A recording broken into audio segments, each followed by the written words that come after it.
চল আজকে topic current electricity শুরু করছি। কারেন্ট ইলেকট্রিসিটি পড়তে গেলে ফার্স্ট যেটাকে আমরা জানবো সেটা হচ্ছে চার্জ। এই চার্জ আবার দু ধরনের ক্যারেক্টার শো করে। কি কি শো করে নিস তো এখান থেকে পুরো ফিল নিয়ে নে, পুরো ফিল নে। দেখ, চার্জ যখন রেস্টে থাকবে, এক সেকেন্ড দাঁড়িয়ে, চার্জ যখন রেস্টে থাকবে, কিসে থাকবে? রেস্টে থাকবে। আরেকবার চার্জ কিসে থাকবে? না, মোশনে। এই চার্জ যখন রেস্টে থাকবে সেইটা যেই পার্টে আলোচনা করা হবে সেটা হচ্ছে ইলেকট্রোস্ট্যাটিক। যেটা আছে ভিডিও সার্চ করবি, ইলেকট্রোস্ট্যাটিক্স, পেরিয়ে যাবে ভিডিও। সেটা হচ্ছে ইলেকট্রোস্ট্যাটিক্স, সেখানে কুলম্ব, গসল, এক্সেট্রা এক্সেট্রা এক্সেট্রা আছে। এবারে মোশনে আবার দুটো পার্টে আমরা ডিভাইড করছি। এক সেকেন্ড দাও তো, পেনের কালিটা চেঞ্জ করে নে, এক সেকেন্ড দাও।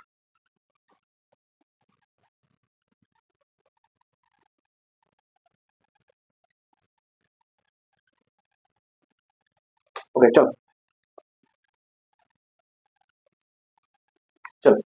এই মোশনে এক নম্বর আসবে কনস্ট্যান্ট ভেলোসিটি। আরেকবার লিখে রাখ কনস্ট্যান্ট ভেলোসিটি, আরেকবার লিখে রাখ যে ভ্যারিয়েবল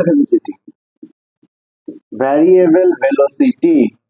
এই যে এই পার্টটা যেখানে আলোচনা হবে তার নাম কারেন্ট ইলেকট্রিসিটি। এক সেকেন্ড, মাস্টার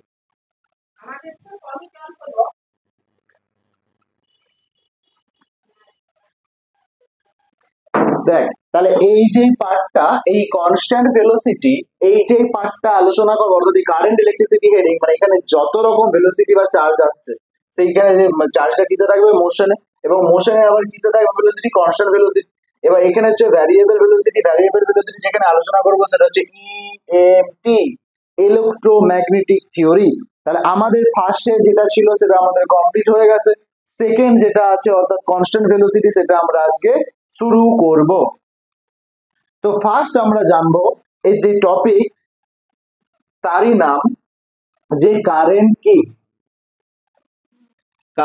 খাতা হেডিং কর কারেন্ট কি, লিখ কারেন্ট। চল লিখ কারেন্ট কাকে বলে? লিখবি রে? হ্যাঁ, লিখ rate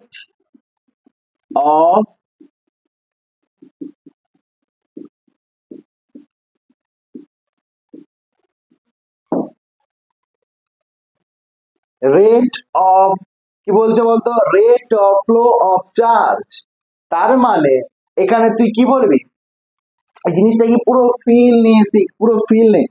rate of flow of charge, তার মানে তার এই জিনিসটা বুঝতে লাগে না। আগে বেসিক কতগুলো জিনিস আমি বুঝাই।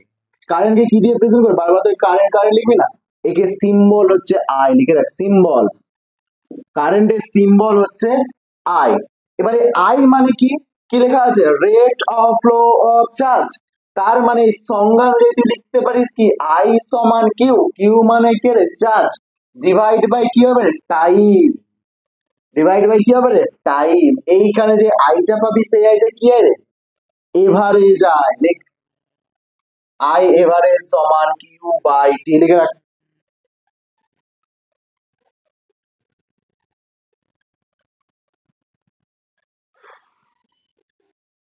ওকে, এবার যেখানে এই কিউ মানে কি জানিস তো? Q2 minus Q1। এই টি মানে কি জানিস তো? T2 minus T1। অনেক বইয়ে বা অনেক জায়গায় এরকমও লেখা থাকে, তো এটা নিয়ে ঘাবড়ে যাওয়ার কিছু নেই। এরকমও লেখা থাকে del q by del t, এটা লেখা থাকে। ঠিক আছে, মানে জিনিসটা হচ্ছে এটা, বোঝা গেছে? এইটা হচ্ছে আই এভারেজের ফর্মুলা। এবার আসবে আই ইনস্ট্যান্টেনিয়াস। তার ফর্মুলা কি জানিস তো? ডিফারেন্সিয়াল করতে হবে, ডিকিউ বাই ডিটি। তাহলে দুটো ফর্মুলা খাতায় বক্স কর পর। তাহলে এখান থেকে কি মনে রাখবি? কারেন্ট কি? Rate of flow of charge. এখানে কারেন্টের সিম্বল কি? আই। কারেন্ট মানে কি? Q by T. কিউ মানে কি q two minus Q one divide by q two minus Q one. Next মনে রাখবি এইটা কি আই এভারেজের ফর্মুলা, এটা কি i instantaneous by dq by dt, এই পুরো জিনিসটা মনে রাখবি। সেকেন্ড মনে রাখবি কারেন্ট কি রাশি, সেকেন্ড লিখে রাখবি কারেন্ট কি রাশি, লিখে রাখ স্টার দিয়ে কারেন্ট স্কেলার রাশি। কেন জানিস তো, কারেন্টের মান আছে, কারেন্টের মান আছে, কারেন্টের দিক আছে, বাট তারপরেও কারেন্ট স্কেলার রাশি। কেন জানিস তো, কারণ ভেক্টরে বলে গেছে, যারা ভেক্টর পড়েছিস জানিস, ভেক্টরে বলে গেছে যে আমি ভেক্টর, আমার জন্য তোমাকে আলাদা অ্যালজেব্রা ইউজ করতে হবে, তোমার ওই 3-2-5 থিওরি আমি মেনে চলবো না। 3-2-5, এই হচ্ছে 3, এই হচ্ছে 2, যোগ করে 5 করে দেবো, সেই থিওরি আমি মেনে চলবো না।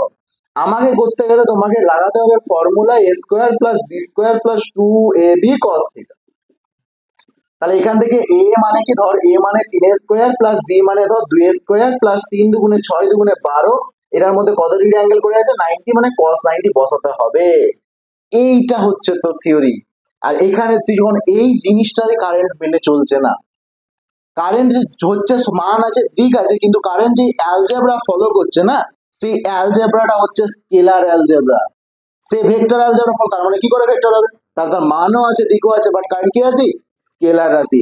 খুব ডিটেলস যদি জানতে চাস, কারেন্ট হচ্ছে টেন্সার কোয়ান্টিটি, বাট টেন্সার অনেক হায়ার স্টাডি জিনিস, মাস্টার্সের জিনিস, তো ছাড়, ঠিক আছে। এখন প্রথম মনে রাখ স্কেলার, কারেন্ট কি রাশি, স্কেলার রাশি। লিখে রাখ, এত যতটা হবে খাতে পুরো সুন্দর করে নোট ডাউন কর। নিজের হাতে যদি নোট তৈরি করিস না, রিভিশন খুব ফাস্ট হবে, খুব সুন্দর রিভিশন হবে। কারণ এন্ট্রান্সের জন্য যারা প্রিপারেশন শুরু করেছিস, খুব সুন্দরভাবে নোটটা করে শিখ। কারণ নোটস যদি তোরা না হয়, বই পড়ে পড়ে রিভিশন হয় না। রিভিশন করতে গেলে শর্ট নোট করতে হবে এবং সুন্দর করে নিজের হাতে লিখে রাখতে হবে। চলো লিখ।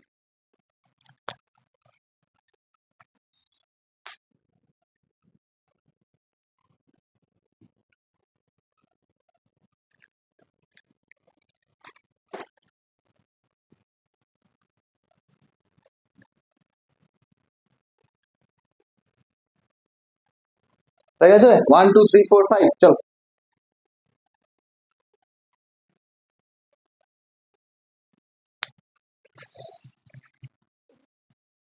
চল, হয়ে গেছে। চল এটা অঙ্ক করে না, চল এটা অঙ্ক করে না, খুব সুন্দর এটা অঙ্ক করে না। দেখ, কিউ সমান কি লিখবি রে, টি স্কোয়ার প্লাস 4t প্লাস 5। এখানে তোকে বার করতে বলেছে আই ইনস্ট্যান্টেনিয়াস, বার করো টি সমান 3 সেকেন্ডে। তুই বলি এটা কোনো অঙ্ক হলো? নো প্রবলেম, এটা কোনো অঙ্ক হলো? শুধু এই কথাটাই বলবি পরীক্ষায়, এটা কোনো অঙ্ক হলো? দেখ এক লাইনে কিভাবে করবি। ইনস্ট্যান্টেনিয়াস এর ফর্মুলা কি জানিস, আই ইনস্ট্যান্টেনিয়াস সমান কি জানিস রে, ডি কিউ বাই ডিটি। তাহলে এখান থেকে ডি বাই ডিটি, কিউর ভ্যালু কি জানিস, এখানে ডি। আশা করি ডেরিভেটিভ সবাই জানিস, শিখে গেছিস, 12 উঠে গেছিস, মানে ডেরিভেটিভ সবাই জানিস, এটা 40 প্লাস 5। ঠিক আছে, তাহলে ডি এর সাপেক্ষে ডেরিভেটিভ বললে কত হবে, 2t প্লাস 4। এটা তো দরকার নেই, কনস্ট্যান্ট ডেরিভেটিভ জানিস, হবে না, হবে না। আর টি তে কতবার করতে বলেছে, 3 সেকেন্ড, টি এর জায়গায় 3 বসা, তাহলে 2 ইন্টু 3 প্লাস 4, তার মানে 10। তাহলে আই ইনস্ট্যান্টেনিয়াস এর ভ্যালু কত ছিল, 10। কারেন্টের ইউনিট কি বলা হলো না, কারেন্টের ইউনিট হচ্ছে অ্যাম্পিয়ার, তাহলে অ্যাম্পিয়ার, 10 অ্যাম্পিয়ার। এই হচ্ছে আই ইনস্ট্যান্টেনিয়াস এর অ্যান্সার। চল বার কর, লিখে নে।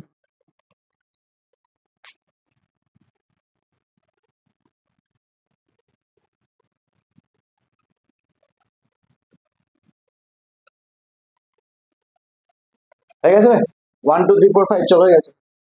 ফার্স্টে নিজেরা পজ করবি, তারপর নিজেরা ট্রাই করবি, তারপর না হলে দেখবি। এরপর এখান থেকে বার করবি আই এভারেজ।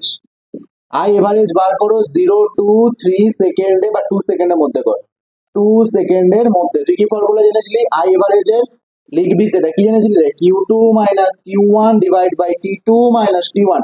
কিউর ভ্যালু কোনটা রে, এটা। তার মানে এই যে ইকুয়েশনটা আছে, একবার লিখে নে ভালো করে। এই ইকুয়েশনে একবার কিউর জায়গায় 2 বসাবি, মানে কি টি এর জায়গায় 2 বসাবি। কত আসছে, 4 প্লাস 8 প্লাস 5, 8 4 12 5 17। তাহলে প্রথমে কিউ টুর জায়গায় বসা 17 মাইনাস, তারপরে বসাবি টি এর জায়গায় 1, তার মানে 1 বসালে কত আসবে, 1 স্কোয়ার, 1 প্লাস 4 ইন্টু 1 মানে 4 প্লাস 5, 4 একে 5 একে 10। তার মানে কিউ টুর জায়গায় কত বসবে, কিউ টুর জায়গায় বসবে 10 ডিভাইড বাই কত, টি টু মানে কত আসবে, টি টু মানে হচ্ছে 2টা, টি ওয়ান মানে কত রে, -1, তার মানে 17 মাইনাস 10 মানে 7, 7 বাই 2 মাইনাস 1 মানে 1, তাহলে 7। তাহলে অ্যান্সার হচ্ছে 7 অ্যাম্পিয়ার। দেখে না।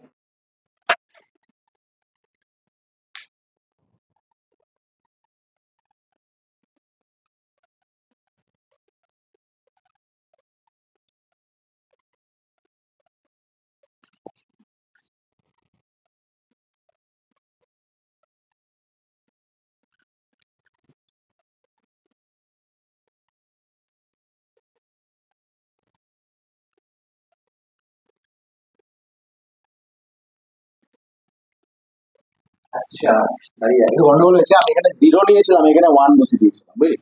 একটু গন্ডগোল হয়ে গেছে। আমি ভ্যালু নিয়েছি জিরো কিন্তু বসে দিয়েছি ওয়ান, এটা একটু গন্ডগোল করে ফেলেছি। তো টি টি টু তে যা ছিল তাই এসছে, তাহলে টি টু তে কত ছিল রে? টি টু তে কত এসেছিল আমার? না 17 এসেছিল সমান টি টু। তাহলে টি ওয়ান কত আসবে রে? বা টি জিরো যাই লিখ না কেন, ওয়ানের জায়গায় জিরো করতে পারিস, যা ইচ্ছা কর, জিরোই করে দে, জিরোই করে। তাহলে টি এর জায়গায় কত বসাবে? জিরো। তার মানে জিরো স্কোয়ার কত? জিরো প্লাস 40 কত? 4 × 0 মানে জিরো প্লাস 5 পড়ে থাকবে। তার মানে এটা কি আসছে? এটা ইকুয়েশনটা কি আসছে? প্রথমে আমি শুধু ইকুয়েশনটা লিখছি, প্রথমে টি এর জায়গায় টু বসিয়েছি, তাহলে টু এ স্কোয়ার কত হয় রে? 4 প্লাস, তারপরে 4 × টি মানে 8 প্লাস 5 লিখে দে। তারপর এদিক থেকে করার পর জিরো জিরো এটা আসছে, তাহলে এটা কত হচ্ছে?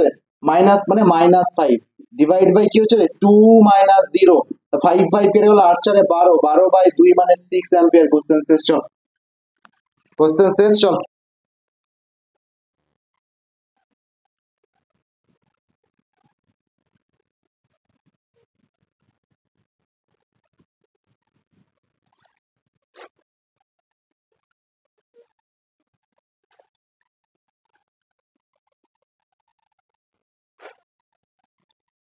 দেখ, এর একটা খুব সুন্দর স্টোরি আছে। সেই স্টোরিটা হচ্ছে classical story of current electricity. Classical স্টোরিটা না, বা ডিপ বেলস এখানে কনসেপ্ট আছে, কোথা থেকে আসে আমি বলবো, কিন্তু এটা আমি এই আজকের ভিডিওতে বলবো না, কারণ আজকের ভিডিও যদি বলি তোদের হয়তো অনেকে হয়তো প্রথম পড়িস, তাদের একটু কঠিন লাগলেও লাগতে পারে। তো তাদের কি হবে, এই সাবজেক্ট মানে চ্যাপ্টারটা থেকে ইন্টারেস্টটা কমে যাবে। তো সেই জন্য আমি এটাকে একটু পরে নিয়ে যাচ্ছি, এটাকে আমি অন্যভাবে প্রেজেন্ট করবো, যাতে মোটামুটি সবাই বুঝতে পারিস। তো সেটার উপর শুধু একটা আলাদা ভিডিও করার প্ল্যান আছে, তো এই ভিডিওর সাথে আমি সেটা টানছি না। তো যাই হোক, এটার পর হেডিং হেডিং কর রেজিস্ট্যান্স, এটার পর হেডিং কর খাতায়, আশা করি সবাই লেখা হয়ে গেছে, এবার হেডিং কর রেজিস্ট্যান্স। রেজিস্ট্যান্স বলে খাতায় হেডিং কর।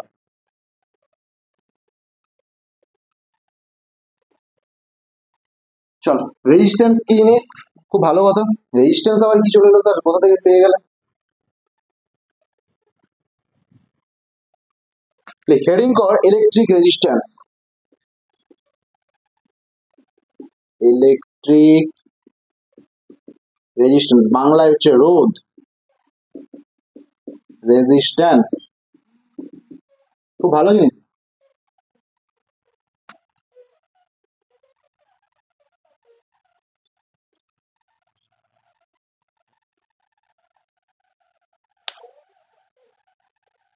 খুব ভালো জিনিস। হ্যাঁ, কোন পেনটা লিখছিলাম রে? এটাই, ধর এটা। চল লিখ ইলেকট্রিক রেজিস্ট্যান্স। লিখ ফার্স্টের ডেফিনেশন লিখ, property of a material to obstruct, the property of a material to obstruct. লিখ প্রপার্টি, এটা নয়, তোরা বললি এটা কিন্তু এটা নয়। লিখ property, property of material to obstruct, the property of material to obstruct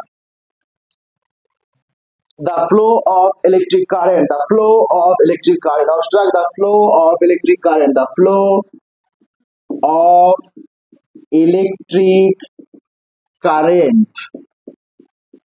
চল, ইলেকট্রিক কারেন্ট এটা কি? দেখ, ফার্স্টে অনেক জায়গায় কি হয়, আগে ওহমস ল পড়ানো হয়, তারপর ইলেকট্রিক রেজিস্ট্যান্স কে নিয়ে আসা হয়। কিন্তু সেই জায়গাটা আমি আগে আনছি না, আগে আমি রেজিস্ট্যান্স। দেখ, রেজিস্ট্যান্স মানে কি বলতো, ধর আমি এখানে দাঁড়িয়ে আছি, ঠিক আছে, ধর আমি দাঁড়িয়ে আছি, আমি এখান থেকে না ইজিলি সামনের দিকে মুভমেন্ট করতে পারবো, কারণ আমার সামনে না, আমি এখান থেকে ইজিলি সামনের দিকে মুভমেন্ট করতে পারবো, কারণ আমার এখানে কোনো বাধা নেই, আমার এখানে কোনো বাধা নেই। কিন্তু সেম জায়গায় যদি একটা প্রাচীর দেওয়া থাকতো, আমি কিন্তু এখানে মুভমেন্ট করতে পারতাম না। তাহলে মন দিয়ে বুঝ, তাহলে পারতাম না। এই প্রাচীরের কাজটা করছে, কারেন্ট যেই পথে আসছে সেই আসার রাস্তায় এই প্রাচীরের কাজটাই করছে এই রেজিস্ট্যান্স। ঠিক আছে, মানে কি রেজিস্ট্যান্স, এক কথায় কি রে? বাধা। রেজিস্ট্যান্স বাংলা নামের মধ্যে আছে কি? রোধ। তার মানে কি করছে? বাধা প্রদান করছে। বুঝলি? চল লিখ ডেফিনেশন লিখ।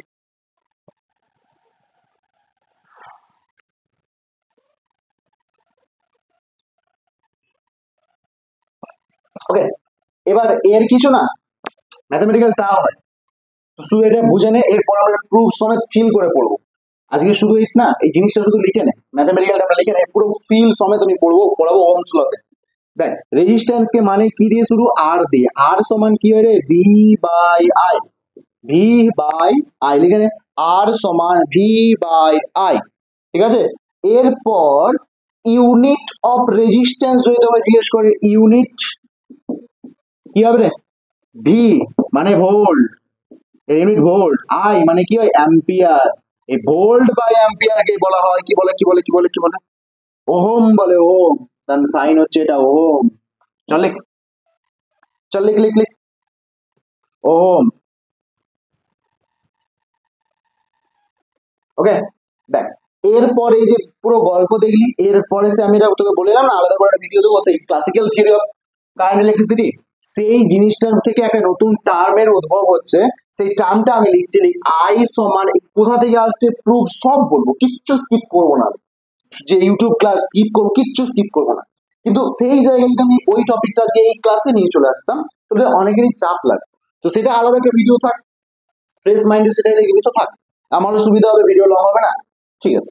তো আই সমান লিখ V D E N A, লিখ আই সমান V D E N A, দেখেছিস রে, এই ভিডি জিনিসটা কি বলতো, এই ভিডি ভিডি ভিডি ভিডি ভিডি ভিডি, এই ভিডির নাম হচ্ছে ড্রিফট ভেলোসিটি, কি না রে, ড্রিফট ভেলোসিটি, মন দিয়ে বুঝে না, এর নাম কি ড্রিফট ভেলোসিটি, সেই ক্লাসিক্যাল থিওরি থেকে আসছে ড্রিফট ভেলোসিটি।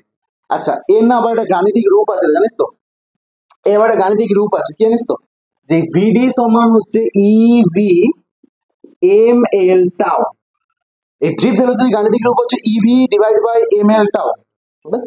এই টাউ জিনিসটা বলে আগে শোন, টাউ এগুলো সব তোরা মোটামুটি জানিস, এগুলো সবই তোরা জানিস, কিন্তু জানিস না টাউ কি, টাউ জানিস তো, টাউ মনে কর যে আমি এখানে এখানে আমি দাঁড়িয়ে আছি, এখানে আমি দাঁড়িয়ে, এখানে আমি যাবো, এখান থেকে আমি যাচ্ছি, এখানে ছুটছি, এখানে ছুটছি, এখানে ছুটছি, এখানে ছুটছি, এখানে ছুটছি, এখানে ছুটছি, তাহলে যখন আমি এখান থেকে এসে এখানে কিছু এখানে এলাম না, এই জায়গাটাকে বলা হচ্ছে টাও, মানে যেই জায়গাটা আমি কয়েক সেকেন্ড বা যা যা যা ইচ্ছা কিছুটা সময় হলো আমি রিল্যাক্স করছি, সেইটাকে বলা হয় টাও, টাও মিনস রিল্যাক্সেশন টাইম, বল বোঝা গেছে? দ্যাটস ইট, বাকি তো সবগুলো সম্বন্ধে তোরা জানিস, তো লিখ এর উপরে লিখ,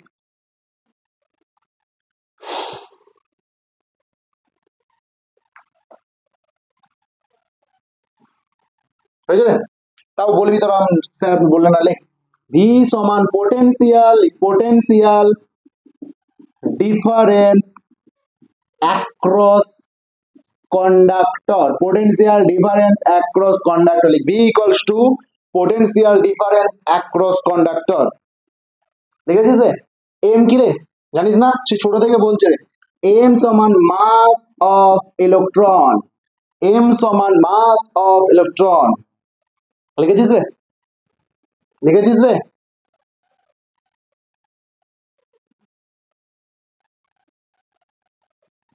এক সেকেন্ড দাঁড়া, তোর একটু সেটিংটা ঠিক করে নি,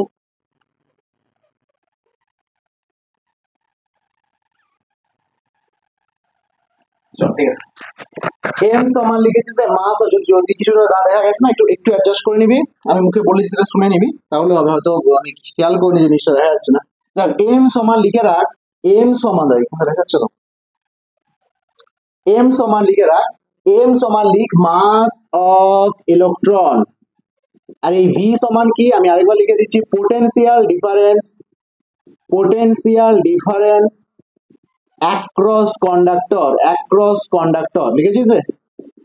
আচ্ছা নেক্সট কি ছিল রে, ভিডি, ভিডি কে ড্রিফট ভেলোসিটি, কি রে ড্রিফট ভেলোসিটি, চল লিখ লিখ লিখ লিখ, আর আবার মুছে যাবে দেখতে পাবি না, তো লিখে না আগে থেকে,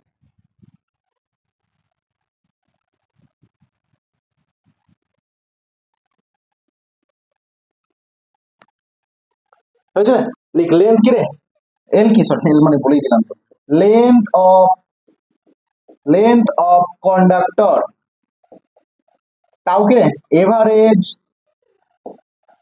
relaxation time, average relaxation time, লিখ রে, এন কি রে, N N N N small N কোথায় গেল, number of free electron, number of free electron, আর কি আছে রে, সবই হয়ে গেছে তো, নাম্বার অফ ফ্রি ইলেকট্রন, আর কিছু আছে রে, এখানে এটা রয়ে গেছে এ সমান লিখ এরিয়া অফ ক্রস সেকশন লিখে রাখ চল এগুলো সব লিখ